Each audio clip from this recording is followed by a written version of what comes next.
Alam mo yung mga DR400 na nilang sa Suzuki simula pa ng mga year 2000s?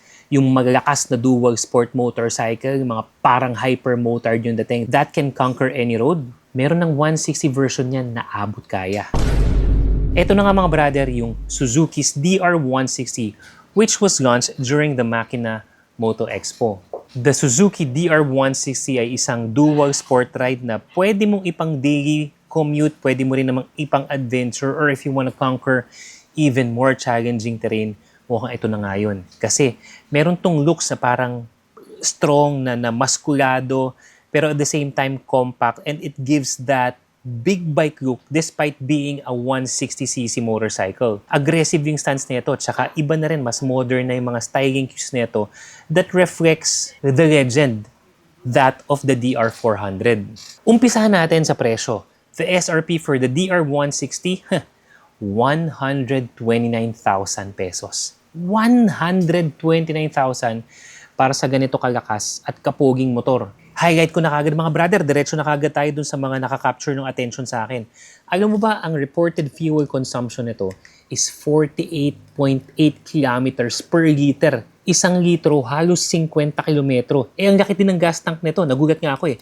This can actually carry 12.2 fuel. Grabe, that's the fuel tank capacity ko. So, i-compute mo, halos 600 kilometers ang kaya mong ibiyahe nang walang gas-gas, walang refill-refill. At sa presyong yan, at 129,000, naka-ABS na rin yan mga brother. Napansin ko din to mga brother, so if you're going to use it sa mga camping mo, sa mga adventure ride mo, top box ready na rin kasi may carrier na. Meron ng bracket dun sa rear part ng motor na to. Tapos napakaliwanag ng ilaw. Ito yung tipong motor, alam naman natin, karamihan ng mga stock na motor, tanggap na natin sa loob na natin na kailangan mong pagitan yung headlight o kaya naman magdadagdag ka ng mga mini driving light or auxiliary light. Ito hindi.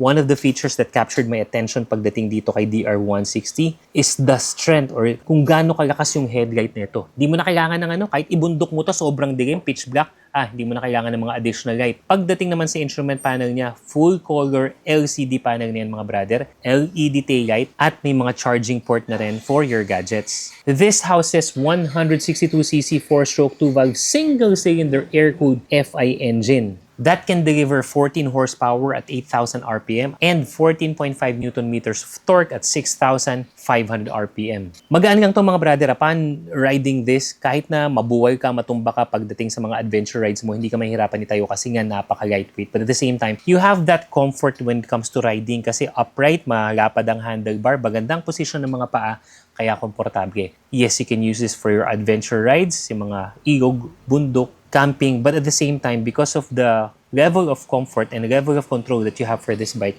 you can use this pagdating sa mga daily commute mo, ang tipid pa sa gas. Comparing this to the other Japanese brands na merong ganitong motor, ito ang may pinakamalakas na torque. Pagdating naman sa kanyang overall power, when it comes to the horsepower, the delivery mga brother, it's somewhere between top 1 and 2. Again, that is based on the specs pagdating sa papel. Abangan nyo yung full review natin yan dahil isasabak talaga natin sa real world. Excited ako na maranasan ang power nito, ang delivery nito, overall comfort, tsaka syempre titingnan ko talaga kung ganyan talaga katipid sa gasolina itong DR160. So samahan nyo kung explore ang actual performance ng bike na to, kaya dapat nakafollow kayo. Para hindi magpagas sa mga motorcycle news, reviews, and tips, be sure nakafollow kayo sa lahat ng mga social media pages natin katulad ng TikTok, Facebook, Instagram, and YouTube. Till the next video mga brother. Salute!